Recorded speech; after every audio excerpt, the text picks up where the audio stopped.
Hi, I'm Giancarlo. I'm Felicia. And this is our review of Expo 67.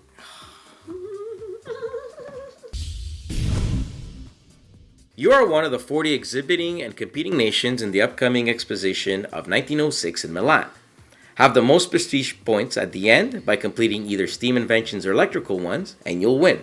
With the board placed in the middle, you'll have placed all tiles in the appropriate pile as such. All resource tiles and jury tiles will be placed face down, and then you'll reveal resource tiles in the train station equal to the number of players as listed here. You'll also reveal 2 jury tiles and place them here. These will either be steam and or electricity. All technology tiles will go on the top portion of the academy, while the appropriate shapes from each project stacks will go on the bottom part.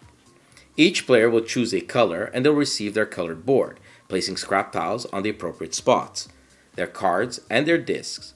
3 of these will be placed on the starting 1 space of the patent's office and 1 on 0 on the prestige. Next, determine a first player randomly, and he'll put his remaining disc on $3 on the funding track. Next player in clockwise order puts it on 4, and so on. Have the advanced cards ready face up as well in a stack nearby, whilst the bonus tokens in their stack as well. You're now ready to play.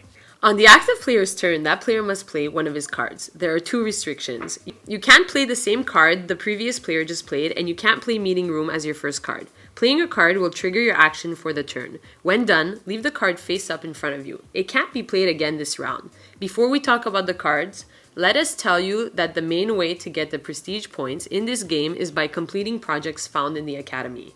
To complete a project, you'll have to buy the required resources listed here and place them in your laboratory or player board. Then, you'll score prestige points as listed here, along with any bonuses if any, which we'll discuss later. For now, let's take a look at what the cards do. Skyscraper increases your money on the funding track. Train Station lets you purchase 1 to 3 resources for either $1, $3, or $6.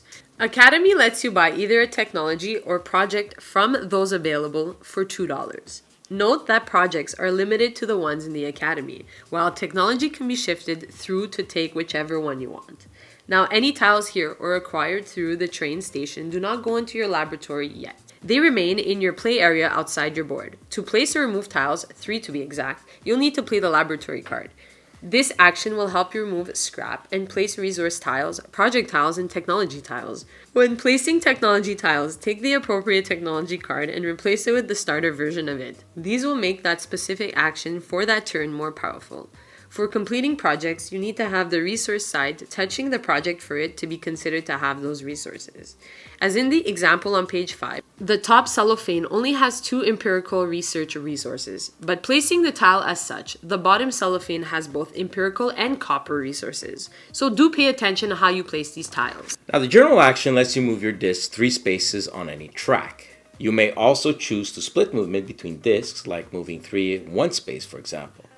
Some space allows you to move from one track to another, usually for a cost. Now, all these tracks belong to one of the 6 resources in the game: steel, automated, scientific, copper, manual, or empirical. If someone has a disc either furthest right or on top of any other disc, that player is considered leader there. When a project is completed, they'll score 1 bonus prestige for each resource found in that project that he is leader in. When moving onto a space with a disc, the first disc there is placed on top of the arriving disc. That player still holds the lead in that resource. Lastly, if a player arrives at the end of the track, they'll choose a bonus token they want to place there.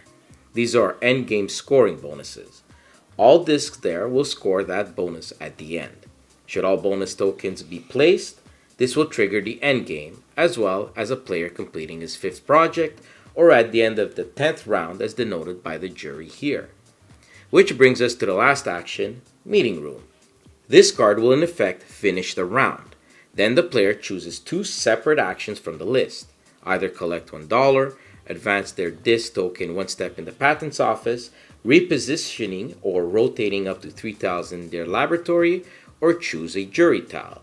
When doing so, choose either steam or electrical and place the appropriate jury tile on the next available space.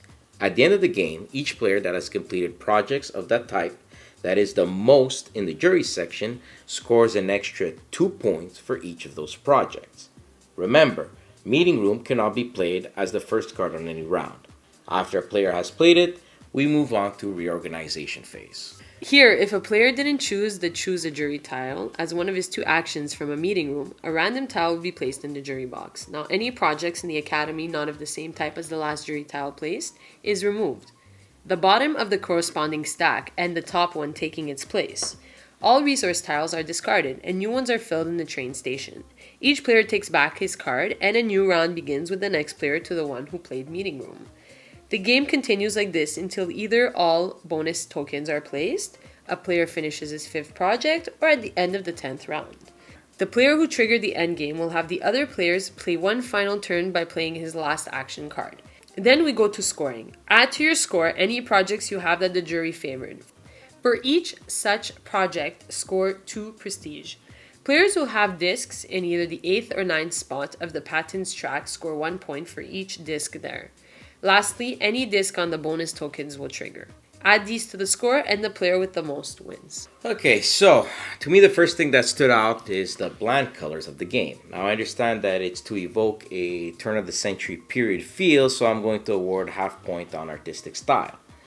The plentiful components and cardstocks are very good, so full point there. And understanding the game is actually quite easy due to the great rulebook and examples, even if it looks more complicated than it actually is. It's quite easy to grasp, yet chock full of tactical choice and strategy. But there are some problems we felt with Expo 1906. First and foremost is the analysis paralysis of the Tetris effect, I call it. How to best utilize the resources so it affects more than one project actually takes up quite a bit of time. The other problem is it feels a little solitaire. There is some player interaction, but it's very subtle, too much so for my liking. You have the possibility of affecting the next player by playing a card you know he'll want to, buying resources in the train station away from someone else, racing them and being leader in the patent's office, or getting that bonus token you want, and when to end the round. But you're not really actively blocking people. You're simply advancing your own game. And yes, I know that's the main point of the game games in general, but I feel in this game, if you block someone, it wasn't intentional for ways to catch up to them, but simply as a byproduct of your doing your action. So half a point only on player interaction. Now the two main problems I have with the game coincide with each other. The first being that the game lacks excitement and is very dry even for a Euro. And that in turn, for me anyways, affects replay value. Now that's not saying it's a bad game, there are some very interesting mechanics, albeit subtle. I just don't think it's a great game. It's merely passable. Expo 1906 gets a 6 out of 10.